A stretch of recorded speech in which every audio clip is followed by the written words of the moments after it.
Hello, എല്ലാവർക്കും civil റൂട്ടിലേക്ക് സ്വാഗതം. ഇന്നെടുക്കാൻ പോകുന്നത് എഞ്ചിനീയറിംഗ് ഡ്രോയിങ് ആണ്. എഞ്ചിനീയറിംഗ് ഡ്രോയിങ്ങിലെ ഫസ്റ്റ് തന്നെ പഠിക്കുന്നത് എഞ്ചിനീയറിംഗ് ഇൻസ്ട്രുമെൻസിനെ കുറിച്ചാണ്. എഞ്ചിനീയറിംഗ് ഡ്രോയിങ് എന്ന് പറഞ്ഞാൽ എന്താ? ഡ്രോയിങ് എന്ന് പറഞ്ഞാൽ ഒരു ലാംഗ്വേജ് ആണ് അല്ലേ? അതായത് സിവിൽ എഞ്ചിനീയേഴ്സിൻ്റെ ലാംഗ്വേജാണ് എഞ്ചിനീയറിംഗ് ഡ്രോയിങ്. നമ്മൾ പഠിക്കുന്ന സമയത്ത് ഗ്രാഫിക്സ് എന്നാണ് പറഞ്ഞിട്ടുണ്ടായിരുന്നത് എഞ്ചിനീയറിംഗ് ഡ്രോയിങ്ങിന്. ഈ ഗ്രാഫിക്സ് എന്ന പേര് വന്നത് ഒരു ഗ്രീക്ക് വേർഡാണെന്ന് തോന്നുന്നു. ഒരു ഗ്രാഫിക്കോസ് എന്നൊരു വാക്കിൽ നിന്നാണ് ഗ്രാഫിക്സ് എന്ന പേര് വന്നിട്ടുള്ളത്. ഗ്രാഫിക്സ് നമ്മൾ ഫസ്റ്റ് എഞ്ചിനീയറിംഗ് ഡ്രോയിങ്ങിൽ നമ്മൾ ആദ്യം പഠിക്കുന്നത് ഡ്രോയിങ് ഇൻസ്ട്രുമെൻസിനെ കുറിച്ചാണ്. Drawing board, T square, mini drafter, scale, protractor, ഇതൊക്കെ ഡ്രോയിങ് ഇൻസ്ട്രുമെൻസ് ആണ്. ഫസ്റ്റ് നമ്മൾ പഠിക്കുന്നത് എന്താണെന്ന് വെച്ചാൽ ഡ്രോയിങ് ബോർഡിനെ കുറിച്ചാണ് പഠിക്കുന്നത്. ഡ്രോയിങ് ബോർഡിൻ്റെ IS കോഡ് IS 1444/1989. ഇതൊരുപാട് തവണ PSCക്ക് വന്ന ക്വസ്റ്റ്യനാണ് ഡ്രോയിങ് ബോർഡിൻ്റെ IS കോഡ്. ഡ്രോയിങ് ബോർഡ് ഉണ്ടാക്കിയിരിക്കുന്നത് എന്തുകൊണ്ടാണ്? വെൽ സീസൺഡ് വുഡ് അല്ലേ?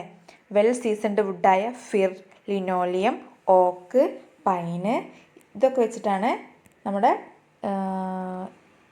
ഡ്രോയിങ് ബോർഡ് ഉണ്ടാക്കിയിട്ടുള്ളത്. ഇതും ഒരുപാട് തവണ ഈ എക്സാമ്പിൾ ഒരുപാട് തവണ ചോദിച്ച ക്വസ്റ്റ്യനാണ്. ഡ്രോയിങ് ബോർഡ് നമ്മൾ ഡ്രോയിങ് പേപ്പറിനെ സപ്പോർട്ട് ചെയ്യാൻ വേണ്ടിയിട്ടാണ് ഉണ്ടാക്കിയിട്ടുള്ളത്.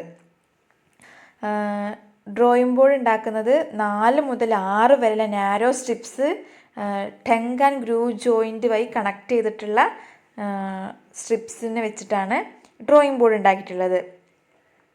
ഇതിൻ്റെ അടിയിൽ ഈ 4, 5, 6 സ്ട്രിപ്സ് ഉണ്ടെന്ന് പറഞ്ഞിട്ടില്ലേ? ആ സ്ട്രിപ്സിൻ്റെ അടിയിൽ 2 ബാറ്റേൺസ് കൊടുത്തിട്ടുണ്ട്. അതെന്തിനാന്ന് വെച്ചാൽ വാർപ്പിംഗ് തടയാൻ വേണ്ടിയിട്ടാണ് ഈ ബാറ്റേൺസ് കൊടുത്തിട്ടുള്ളത്. പിന്നെ ഇതിൻ്റെ ഇൻക്ലിനേഷൻ 1:8 ആണ്. ഡ്രോയിങ് ബോർഡിൻ്റെ ലെഫ്റ്റ് സൈഡിൽ ഒരു ഭാഗമുണ്ട്. ആ ഭാഗത്താണ് നമ്മൾ ടി സ്ക്വയർ ഒക്കെ കണക്ട് ചെയ്യുക. ആ ഭാഗത്തെ നമ്മൾ എബോണി എഡ്ജ് അല്ലെങ്കിൽ വർക്കിംഗ് എഡ്ജ് എന്നാണ് പറയുന്നത് കേട്ടോ. ഇതിൽ ഓരോ പോയിൻ്റ് ഇമ്പോർട്ടൻ്റ് ആണ്. ഇനി ഇതാണ് ഡ്രോയിങ് ബോർഡിൻ്റെ ഭാഗങ്ങൾ. ഡ്രോയിങ് ബോർഡിൻ്റെ ഭാഗങ്ങളായ താഴെയുള്ള ബാറ്റണ്, ഇതാണ് താഴെയുള്ള 2 ബാറ്റണ്. സ്ട്രിപ്സ് പറഞ്ഞത് ഈ സ്ട്രിപ്സാണ്. ഇതാണ് സ്ട്രിപ്സ്. 4 മുതൽ 6 വരെയുള്ള സ്ട്രിപ്സ് നമ്മൾ ഉപയോഗിക്കുന്നത്. ഈ ഭാഗത്താണ് വർക്കിംഗ് എഡ്ജ്. ഇനി അടുത്തത് ഡ്രോയിങ് ബോർഡിൻ്റെ സൈസാണ്. ഡ്രോയിങ് ബോർഡിൻ്റെ സൈസ് പറയുന്ന IS കോഡ് IS 1444/1989 ആണ്. ഇതിൻ്റെ designation B0, B1, B2, B3 ഇങ്ങനെയാണ് ഇതിൻ്റെ ഡെസിഗ്നേഷൻ കൊടുത്തിട്ടുള്ളത്. ഡ്രോയിങ് ബോർഡിൻ്റെ സൈസ് എന്ന് പറഞ്ഞാൽ ലെങ്ത്ത്, ബ്രെഡ്ത്ത്, തിക്നെസ് ഇതിൻ്റെ ഈ ഓർഡറിലാണ് ഇത് കൊടുത്തിട്ടുള്ളത്. അതായത് B0 എന്ന് പറയുമ്പം 1500/1000/25. ഇതൊക്കെ mmലാണ് സൈസ്. B1 എന്ന് പറയുമ്പം 1000/700/25. B2 എന്ന് പറയുമ്പം 700/500/15. B3 എന്ന് പറയുമ്പം 500/380/15. ഈ B0 സൈസിലുള്ള ഡ്രോയിങ് ബോർഡ് ഉപയോഗിക്കുമ്പോൾ A0 സൈസിലുള്ള ഡ്രോയിങ് ഷീറ്റ് നമുക്ക് ഉപയോഗിക്കാൻ പറ്റും. B1 സൈസിലുള്ളതാകുമ്പം A1 സൈസിലുള്ള ഡ്രോയിങ് ഷീറ്റ് ഉപയോഗിക്കാൻ പറ്റും. ഇതാണ് പറഞ്ഞിട്ടുള്ളത്. ഈ സൈസൊക്കെ ഒരുപാട് തവണ ക്വസ്റ്റ്യനിൽ വന്ന ക്വസ്റ്റ്യനാണ്. PSCക്ക് വന്ന ക്വസ്റ്റ്യൻസാണ്. ഇനി അടുത്തതായിട്ട് ടി സ്ക്വയർ എന്ന് പറയുമ്പം വെൽ സീസൺഡ് വുഡായിട്ടുള്ള തേക്ക്, മഹാഗണി, പ്ലാസ്റ്റിക് ഇതൊക്കെ വെച്ചിട്ടാണ് തേക്ക് ഉണ്ടാക്കിയിട്ടുള്ളത്, ടി സ്ക്വയർ ഉണ്ടാക്കിയിട്ടുള്ളത്. ടി സ്ക്വയറിൻ്റെ എന്താ പറയുക ലെങ്ത്ത് വെച്ചിട്ടാണ് ഇതിൻ്റെ സൈസ് പറയുന്നത്. അതിന് 2 പാർട്ടാണുള്ളത്. ഒരു ഹെഡും ഒരു ബ്ലേഡും. ഹെഡ് ഭാഗത്ത് നമ്മൾ സ്റ്റോക്ക് എന്ന് പറയുവേ. പിന്നെ ബ്ലേഡാണ് നമ്മൾ വരയ്ക്കാനൊക്കെ ഉപയോഗിക്കുന്ന ഭാഗമാണ് ഈ ബ്ലേഡ് എന്ന് പറയുന്നത്, ഈ ഭാഗം. പിന്നെ ഇതിൻ്റെ വർക്കിംഗ് എഡ്ജ് എന്ന് പറയുന്നത് ഇതിൻ്റെ മുകൾ ഭാഗമാണ് വർക്കിംഗ് എഡ്ജ്. ആ വർക്കിംഗ് എഡ്ജിൻ്റെ ഭാഗം മാത്രമേ മുകൾ ഭാഗം മാത്രമേ വരയ്ക്കാൻ വേണ്ടി ഉപയോഗിക്കുന്നുള്ളൂ. ഹൊറിസോണ്ടൽ ലൈൻസ് വരയ്ക്കാൻ വേണ്ടിയിട്ടാണ് നമ്മൾ ടി സ്ക്വയർ ഉപയോഗിക്കുന്നുള്ളത്. ഇതാണ് ഹെഡ്. ഈ സ്റ്റോക്ക് എന്ന് പറയുന്നത് ഹെഡും ഈ ബ്ലേഡും തമ്മിൽ 90 ഡിഗ്രി ആംഗിൾ ഉണ്ടാക്കുന്നുണ്ട്. അപ്പർ എഡ്ജ് മാത്രമാണ് നമ്മൾ വരയ്ക്കാൻ വേണ്ടിയിട്ട് ഉപയോഗിക്കുന്നത്. ഇതാണ് ടി സ്ക്വയർ. ഇതാണ് ഹെഡ്, ടി സ്ക്വയറിൻ്റെ ഹെഡ് അല്ലെങ്കിൽ സ്റ്റോക്ക്, ഈ ഭാഗം ബ്ലേഡ്. നമ്മൾ ഹൊറിസോണ്ടൽ ലൈൻസ് വരയ്ക്കാൻ വേണ്ടിയിട്ട് ഉപയോഗിക്കുന്നുണ്ട്. ഈ ഭാഗം നമ്മൾ വർക്കിംഗ് എഡ്ജ് എന്ന് പറയും. പിന്നെ 90 ഡിഗ്രി ആംഗിളാണ് ഹെഡും സ്റ്റോക്കും തമ്മിൽ. പിന്നെ താഴെ ഭാഗം നമ്മൾ ഉപയോഗിക്കുന്നില്ല, വരയ്ക്കാൻ വേണ്ടി നമ്മൾ ഉപയോഗിക്കുന്നില്ല കേട്ടോ. നമ്മൾ അപ്പർ പോർഷൻ മാത്രമേ ഉപയോഗിക്കുള്ളൂ, ഈ ഭാഗം നമ്മൾ ഉപയോഗിക്കുന്നില്ല.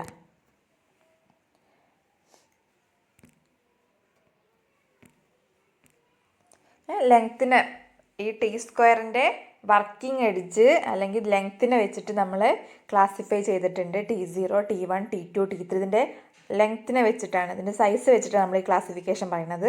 T0 എന്ന് പറയുമ്പം 1500, അത് T1 എന്ന് പറയുമ്പോൾ 1000, T2 എന്ന് പറയുമ്പോൾ 700, T3 എന്ന് പറയുമ്പോൾ 500. ±10, കൂടുകയും കുറയുകയും ചെയ്യാം. ±10 കൊടുക്കുന്നുണ്ട്, ടോളറൻസ് കൊടുക്കുന്നുണ്ട്. 700, 500 ±5 കൊടുക്കുന്നുണ്ട്. ഈ സെറ്റ് സ്ക്വയർ നമ്മൾ എന്തിനാണ് ഉപയോഗിക്കുന്നത്? ഹൊറിസോണ്ടൽ ലൈൻ വരയ്ക്കാൻ നമ്മൾ ടി സ്ക്വയർ ഉപയോഗിക്കുന്നുണ്ട്. അപ്പം നമ്മൾ സ്ട്രൈറ്റ് ലൈൻസും പിന്നെ ഹൊറിസോണ്ടൽ ലൈൻ ഒഴിച്ചിട്ടില്ല, ഇൻക്ലൈൻ ലൈൻസ്, പാരലൽ ലൈൻസ് ഒക്കെ വരയ്ക്കാൻ വേണ്ടി നമ്മൾ സെറ്റ് സ്ക്വയർ ഉപയോഗിക്കുന്നത്. ട്രയാങ്കിൾ ഷേപ്പിൽ നമ്മൾ പ്രൊട്രാക്ടർ, കോമ്പസ് ഒക്കെ നമ്മൾ ഉപയോഗിക്കുന്ന ഒരു ബോക്സ് ഉണ്ടല്ലോ, ഇൻസ്ട്രുമെൻറ്റ് ബോക്സ്, അതിൽ നമ്മൾ സെറ്റ് സ്ക്വയറും കണ്ടിട്ടുണ്ടായിരുന്നു അല്ലേ. 2 ടൈപ്പ് സെറ്റ് സ്ക്വയർ ഉണ്ടായിരുന്നു. 45 ഡിഗ്രി സെറ്റ് സ്ക്വയറും 30 ഡിഗ്രി 60 ഡിഗ്രി സെറ്റ് സ്ക്വയറും. ഈ 45 ഡിഗ്രി സെറ്റ് സ്ക്വയറിന് 200 mm ആയിരിക്കും സൈസ് ഉണ്ടായിരിക്കുക. അതിൻ്റെ ഏറ്റവും ലോങ്ങസ്റ്റ് പോർഷൻ വെച്ചിട്ടാണ് നമ്മൾ ഇതിൻ്റെ സൈസ് പറയുന്നത് കേട്ടോ. അതുപോലെ 30-60 ഡിഗ്രി സെറ്റ് സ്ക്വയറിൻ്റെ 250 mm ആയിരിക്കും ഇതിൻ്റെ സൈസ് ഉള്ളത്, ലെങ്ത്ത് എന്ന് പറയുന്നത്. അതിൻ്റെ ഏറ്റവും നീളമുള്ള ഭാഗം 250 mm ആണ്. ഇതിനെ വെച്ച് നമുക്ക് ആംഗിൾസ് വരയ്ക്കാൻ പറ്റും. 15 ഡിഗ്രിയുടെ മൾട്ടിപ്പിൾസാണ് ഇതിനെ കൊണ്ട് വരയ്ക്കാൻ പറ്റുന്ന ആംഗിളുകൾ. പിന്നെ പൊട്രാക്ടർ എന്ന് പറഞ്ഞാൽ ഒരു ആംഗിൾ മെഷർ ചെയ്യാൻ വേണ്ടി ഉപയോഗിക്കുന്ന ഇൻസ്ട്രുമെൻ്റ് ആണ്. ഇത് നമുക്ക് സർക്കുലാർ ഉണ്ട്, സെമി സർക്കുലാർ ഉണ്ട്. സർക്കുലാർ എന്ന് പറയുന്നത് 0 മുതൽ 360 ഡിഗ്രി വരെയുള്ള ആംഗിൾ കാണിക്കുന്നുണ്ട്. സെമി സർക്കുലാർ എന്ന് പറയുമ്പം 0 മുതൽ 180 ഡിഗ്രി വരെയുള്ള ആംഗിളും കാണിക്കുന്നുണ്ട്. ലീസ്റ്റ് കൗണ്ട് എന്ന് പറയുന്നത് 1 ഡിഗ്രിയാണ് കേട്ടോ. പിന്നെ നമുക്ക് സെറ്റ് സ്ക്വയർ വെച്ചിട്ട് നമ്മൾ ആംഗിൾ വരയ്ക്കുന്നുണ്ട് പറഞ്ഞല്ലോ. 15 ഡിഗ്രിയുടെ മൾട്ടിപ്പിൾസാണ് നമുക്ക് സെറ്റ് സ്ക്വയർ വെച്ചിട്ട് വരയ്ക്കാൻ പറ്റുക. അതല്ലാത്ത ബാക്കി ആംഗിൾസൊക്കെ വരയ്ക്കാൻ നമ്മൾ പ്രൊട്രാക്ടർ ഉപയോഗിക്കുകയാണ് ചെയ്യുന്നത്. പിന്നെ ഈ സെമി സർക്കുലാർ ആയിട്ടുള്ള സെറ്റ് സ്ക്വയർ നമ്മൾ 100 mm ആണ് ഡയമീറ്റർ പറയുന്നത്. താഴെ ഭാഗം വെച്ചിട്ടാണ് നമ്മൾ ഡയമീറ്റർ പറയുന്നത്. അതായത് പ്രൊട്രാക്ടറിൻ്റെ ബേസ് ഭാഗമാണ് അതിൻ്റെ ഡയമീറ്റർ ആയിട്ട് നമ്മൾ കാണുന്നത്, അതാണ് എടുക്കുന്നത്. പിന്നെ ഇതൊക്കെ തന്നെ സെറ്റ് പ്രൊട്രാക്ടറിലുള്ളൂ. പിന്നെ ഡ്രാഫ്റ്റിംഗ് മെഷീൻ എന്ന് പറഞ്ഞാൽ ഈ സെറ്റ് സ്ക്വയറിൻ്റെയും പ്രൊട്രാക്ടറിൻ്റെയും പിന്നെ ടി സ്ക്വയറിൻ്റെയും സ്കെയിലിൻ്റെയും ഒക്കെ കോമ്പിനേഷനാണ് ഈ ഡ്രാഫ്റ്റിംഗ് മെഷീൻ അല്ലെങ്കിൽ മിനി ഡ്രാഫ്റ്റർ. ഈ ഡ്രാഫ്റ്റിംഗ് മെഷീൻ്റെ ഒരു ചെറിയ രൂപമാണ് മിനി ഡ്രാഫ്റ്റർ. ഈ നമ്മൾ കോളേജിലൊക്കെ പഠിക്കുമ്പോൾ നമ്മൾ വരയ്ക്കാനൊക്കെ മിനി ഡ്രാഫ്റ്ററാണ് ഉപയോഗിക്കുന്നത്. ഡ്രോയിങ് പേപ്പർ ആകുമ്പോൾ നമ്മൾ ഷീറ്റ് നമ്മളെ ഷീറ്റിൻ്റെ സൈസ് വെച്ചിട്ട് നമ്മൾ പറയുന്നത് A0, A1, A2, A3, A4, A5 എന്നൊക്കെ പറഞ്ഞിട്ട് ഷീറ്റ് നമ്മൾ സൈസിന് വെച്ചിട്ട് ക്ലാസിഫൈ ചെയ്തിട്ടുണ്ട്. ട്രിമ്മഡ് സൈസും അൺട്രിമ്മഡ് സൈസും ഉണ്ട്. അത് നമ്മൾ ട്രിമ്മഡ് സൈസും അൺട്രിമ്മഡ് സൈസ് പഠിച്ചിട്ടില്ലെങ്കിലും ട്രിമ്മഡ് സൈസ് നമ്മൾ എന്തായാലും പഠിക്കണം. അതിൻ്റെ ഒരു ചെറിയൊരു നമുക്ക് വെച്ച് പഠിച്ചു കഴിഞ്ഞാൽ നമുക്ക് മനസ്സിലാക്കി എടുക്കാവുന്നതേ ഉള്ളൂ. ഓപ്ഷൻസ് വെച്ചാൽ നമുക്ക് അൺട്രിമ്മഡ് സൈസ്. A0 സൈസ് എന്ന് പറഞ്ഞാൽ 841/1189. നമുക്കിത് പഠിക്കൽ എളുപ്പ വഴി പറഞ്ഞു തരാം. 849 എന്ന് പറയുന്നത് A0ലുണ്ട്. A1 എന്ന് പറയുന്നത് ഈ 841 ഇങ്ങോട്ടേക്ക് ഇടുക, അപ്പം അത് കിട്ടി. ഈ 1189 നേർ പകുതിയായിരിക്കും 594. പിന്നെ A2 ആകുമ്പോൾ 594 നേരെ ഇങ്ങോട്ട് എഴുതുക, 840 നേരെ പകുതിയായിരിക്കും 420. ഈ പ്രോസസ്സ് ഇങ്ങനെ അങ്ങോട്ടേക്ക് ഇങ്ങനെ കണ്ടിന്യൂ ചെയ്യാം. അപ്പോൾ നമുക്ക് A5 വരെയുള്ള ഇതിൻ്റെ സൈസ് കിട്ടും. ഇത് കാണാതെ പഠിച്ചിരിക്കുന്നത് എക്സാമിന് ഒരുപാട് തവണ, എല്ലാ തവണ എക്സാമിനും വരുന്ന ക്വസ്റ്റ്യനാണ്. പിന്നെ A0ൻ്റെ പകുതി ആയിരിക്കും A1, A1ൻ്റെ പകുതി ആയിരിക്കും A2, A2ൻ്റെ പകുതി ആയിരിക്കും A3, അങ്ങനെയാണ് വരുന്നത്. പിന്നെ A0 ഷീറ്റ് ഇതാണ്. ഈ A0 ഷീറ്റിൻ്റെ നേർപകുതിയാണ് എന്ത് A1 ഷീറ്റ്. ഈ A1 ഷീറ്റിൻ്റെ നേർപകുതിയാണ് A2 ഷീറ്റ്. A2 ഷീറ്റിൻ്റെ നേർപകുതിയാണ് A3 ഷീറ്റ്. ഇത് നേർപകുതിയാണ് A4. അപ്പോൾ നമുക്ക് A1ൻ്റെ ഏരിയ കിട്ടിയാൽ തന്നെ A2ൻ്റെ അതിൻ്റെ പകുതിയാണ്, A3ൻ്റെ പകുതിയാണ് നമുക്കിനെ കാൽക്കുലേറ്റ് ചെയ്തിട്ട് എടുക്കാവുന്നതേ ഉള്ളൂ. ഡ്രോയിങ് ഷീറ്റിൻ്റെ IS കോഡ് എന്ന് പറയുന്നത്, ട്രിമ്മഡ് സൈസിൻ്റെ IS കോഡ് എന്ന് പറയുന്നത് IS 10711/2001 ആണ്. A2 ഡ്രോയിങ് ഷീറ്റാണ് നമ്മൾ ക്ലാസ് റൂമുകളിലൊക്കെ നമുക്ക് ഉപയോഗിക്കാനുള്ള സൗകര്യാർത്ഥം A2 ഷീറ്റാണ് നമ്മൾ ക്ലാസ് റൂമുകളിലൊക്കെ ഉപയോഗിക്കുന്നത്.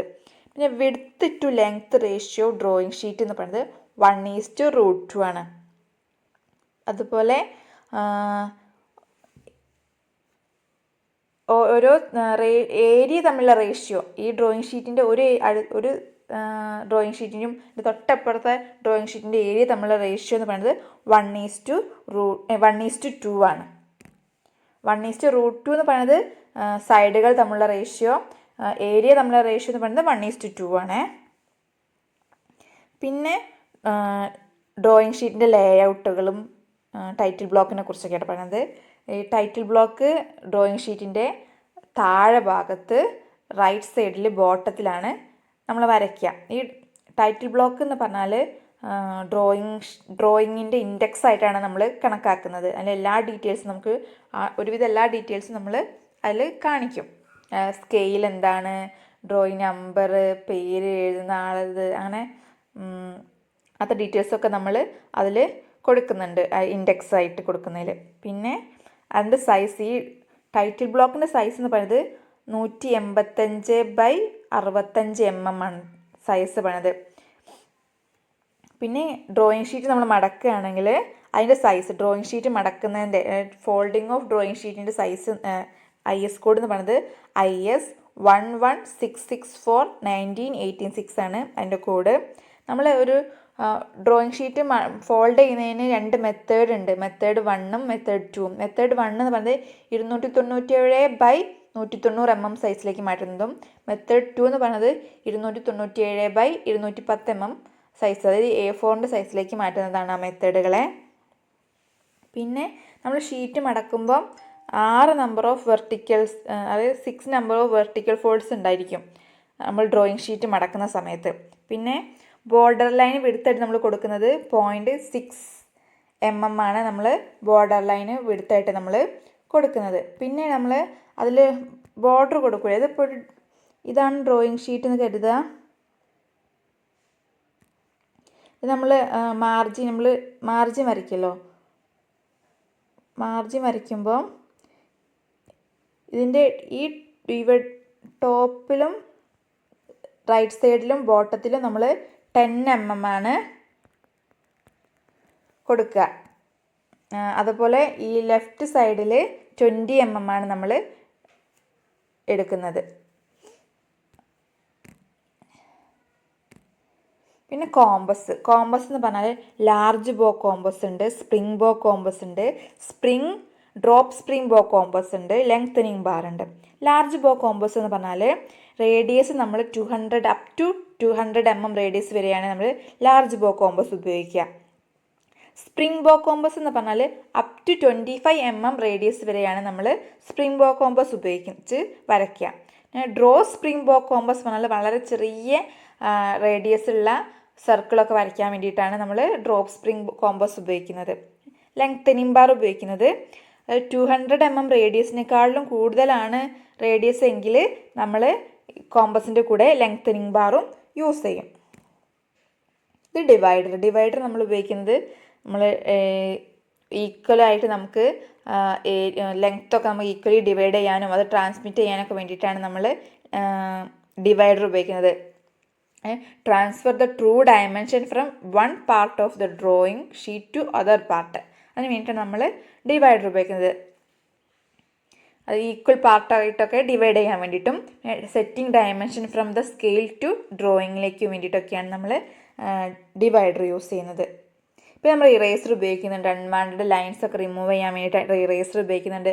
ഇറേസിങ് ഷീൽഡ്, അതായത് നമുക്ക് വേണ്ട ഭാഗം പ്രൊട്ടക്റ്റ് ചെയ്തിട്ട് ബാക്കിയുള്ള വേണ്ടാത്ത ഭാഗങ്ങളൊക്കെ റിമൂവ് ചെയ്യാൻ വേണ്ടിയിട്ടാണ് നമ്മൾ ഇറേസിങ് ഷീൽഡ് ഉപയോഗിക്കുന്നത്. പിന്നെ ടെംപ്ലേറ്റ്, ഡിഫറെൻറ്റ് ഷേപ്സ് ഒക്കെ വരയ്ക്കാൻ വേണ്ടിയിട്ട് നമ്മൾ ടെംപ്ലേറ്റ് ഉപയോഗിക്കുന്നുണ്ട്. പിന്നെ ഫ്രഞ്ച് കർവ് ഉപയോഗിക്കുന്നത്, ഇറഗുലറായ കർവ്, അത് കോമ്പസ് വെച്ചിട്ട് വരയ്ക്കാൻ പറ്റാത്ത കർവുകളുണ്ടല്ലോ, അത് നമുക്ക് വരയ്ക്കാൻ വേണ്ടിയിട്ടാണ് നമ്മൾ ഫ്രഞ്ച് കർവ് ഉപയോഗിക്കുന്നത്.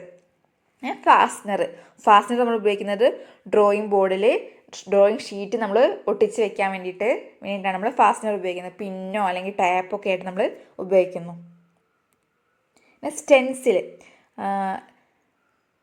ലെറ്റേഴ്സും ന്യൂമറൽസും ഒക്കെ എഴുതാൻ വേണ്ടിയിട്ടാണ് നമ്മൾ സ്റ്റെൻസിൽ ഉപയോഗിക്കുന്നത്. പിന്നെ ഫ്ലെക്സിബിൾ കർവാണുള്ളത്. അത് സ്മൂത്തായ, ഫ്രഞ്ച് കർവ് വെച്ചിട്ട് നമുക്ക് ഭയങ്കര സ്മൂത്തായിട്ടുള്ള കർവ് കിട്ടില്ല. അപ്പം ഫ്ലെക്സിബിൾ കർവ് ഉപയോഗിക്കുകയാണെങ്കിൽ നമുക്ക് വളരെ സ്മൂത്തായ കർവ് കിട്ടാൻ വേണ്ടിയിട്ടാണ് നമ്മൾ ഫ്ലെക്സിബിൾ കർവ് ഉപയോഗിക്കുന്നത്. പിന്നെ ഡ്രാഫ്റ്റിംഗ് ബ്രഷ്, നമ്മൾ മായ്സ് കളഞ്ഞിട്ടുള്ള വേസ്റ്റൊക്കെ നമ്മൾ ഡ്രോയിങ് ഷീറ്റിൽ ഉണ്ടായിരിക്കുമല്ലോ, അതൊക്കെ തട്ടിയിട്ട് വൃത്തിയാക്കാൻ വേണ്ടിയിട്ടാണ് നമ്മൾ ഡ്രാഫ്റ്റിംഗ് ബ്രഷ് ഉപയോഗിക്കുന്നത്. പിന്നെ ഷാർപ്പ്നർ നമുക്കറിയാലോ, പെൻസിലൊക്കെ കുറിപ്പിക്കാൻ വേണ്ടി നമ്മൾ ഷാർപ്പ്നർ ഉപയോഗിക്കുന്നു. നെക്സ്റ്റ് പെൻസിൽ പറഞ്ഞാൽ വുഡൻ പെൻസിലുണ്ട്, മെക്കാനിക്കൽ പെൻസിലുണ്ട്. Mechanical lead and made of graphite with kaolin. നമ്മൾ ലെഡ് എന്ന് പറയുന്നത് ഗ്രാഫൈറ്റും കയോലിൻ്റെയും മിക്സാണ് നമുക്ക് ലെഡ് എന്ന് പറഞ്ഞിട്ടുള്ളത് പെൻസിലിൻ്റെ. 8 ഗ്രേഡ് പെൻസിലാണ് ഉള്ളത്. 18 ഗ്രേഡാണ് പെൻസിലുള്ളത്. അത് കളറ് ഇങ്ങനെ മാറിക്കൊണ്ടിരിക്കും ഈ ഗ്രേഡ് മാറുന്നതനുസരിച്ച്. 9H മുതൽ 7B വരെയാണ് ഈ ഗ്രേഡ്സ് ഉള്ളത്. അത് H കൂടുന്തോറും ഹാർഡ്നെസ് കൂടുകയും ചെയ്യും, കളർ ലൈറ്റ് കളറായി വരികയും ചെയ്യും. അതുപോലെ B കൂടുന്നതനുസരിച്ച് സോഫ്റ്റ്നെസ് ഇൻക്രീസ് ചെയ്യുകയും ചെയ്യും, ബ്ലാക്ക് കളറായി വരികയും ചെയ്യും. പെൻസിലുകൾ തന്നെ, പെൻസിലിൻ്റെ ലെഡ് നമ്മൾ കട്ട് ചെയ്യുന്നത് 4 ടൈപ്പ് ഉണ്ട്. പിന്നെ സിലിണ്ടറിക്കൽ ഷേപ്പിലുണ്ട്. സിലിണ്ടറിക്കൽ ഷേപ്പ് എന്ന് പറയുമ്പോൾ ഷെയ്ഡിങ്ങിന് വേണ്ടിയിട്ടാണ് നമ്മൾ ഉപയോഗിക്കുക. കോണിക്കൽ ഷേപ്പ് ആണെങ്കിൽ ഫ്രീ ഹാൻഡ് സ്കെച്ചിങ് ആൻഡ് ലെറ്ററിങ്ങിനൊക്കെ വേണ്ടിയിട്ടാണ് നമ്മൾ കോണിക്കൽ ഷേപ്പ് ഉപയോഗിക്കുക. പിന്നെ വെഡ്ജ് അല്ലെങ്കിൽ ചിസൽ എഡ്ജ് ആണെങ്കിൽ സ്ട്രൈറ്റ് ലൈൻ വരയ്ക്കാൻ വേണ്ടിയിട്ടാണ് നമ്മൾ ഉപയോഗിക്കുന്നത്. ബിവലാണെങ്കിൽ ഷെയ്ഡിങ് പർപ്പസിന് വേണ്ടിയിട്ടാണ് നമ്മൾ ഉപയോഗിക്കുന്നത്. കോമ്പസിൽ യൂസ് ഇൻ കോമ്പസ് എന്ന് പറയുന്നുണ്ട് ബിവലാണെങ്കിൽ. അതുപോലെ H എന്ന് പറയുന്നത് ഹാർഡ്നെസ്സിനെയാണ് കാണിക്കുന്നത്. B എന്ന് പറഞ്ഞാൽ സോഫ്റ്റ്നെസ്സിനെ കാണിക്കുന്നു. HB എന്ന് പറഞ്ഞാൽ മീഡിയം ഗ്രേഡ് പെൻസിലാണ്. 9H എന്ന് പറഞ്ഞാൽ ഹാർഡസ്റ്റ് പെൻസിലും. 7B എന്ന് പറഞ്ഞാൽ സോഫ്റ്റസ്റ്റ് പെൻസിലാണ്. HB എന്ന് പറഞ്ഞാൽ സ്കെച്ചിങ്ങിനും ഹാൻഡ് സ്കെച്ചിങ്ങിനൊക്കെ വേണ്ടിയാണ് നമ്മൾ ഉപയോഗിക്കുന്നത്. H എന്ന് പറഞ്ഞാൽ outline, visible line, finishing line, dimension ലൈനൊക്കെ വരയ്ക്കാൻ വേണ്ടി ഉപയോഗിക്കുന്നു. 2H എന്ന് പറഞ്ഞാൽ construction line, dimension line, centre line, arrow, ഇതൊക്കെ വരയ്ക്കാൻ വേണ്ടിയാണ് നമ്മൾ 2H ഉപയോഗിക്കുന്നത്. B എന്ന് പറഞ്ഞാൽ ഷെയ്ഡിങ് പർപ്പസിന് വേണ്ടിയിട്ടാണ് നമ്മൾ B ഉപയോഗിക്കുന്നത്. ഇത് ഡ്രോയിങ് ഇൻസ്ട്രുമെൻസിനെ കുറിച്ചുള്ള ക്ലാസ് ആയിരുന്നു. വേണ്ട കാര്യങ്ങൾ മാത്രമാണ്, അത്യാവശ്യം വേണ്ട കാര്യങ്ങൾ മാത്രമാണ് അതിൽ പറഞ്ഞിട്ടുള്ളത്. PSCക്ക് വന്ന ഒരുവിധ എല്ലാ ക്വസ്റ്റ്യൻസിൽ നിന്നും ഉള്ള ഭാഗങ്ങളൊക്കെ ഇതിൽ പറഞ്ഞിട്ടുണ്ട്. എല്ലാവർക്കും മനസ്സിലായെന്ന് വിചാരിക്കുന്നു. അടുത്ത ദിവസം വേറൊരു വീഡിയോ ആയിട്ട് കാണാം.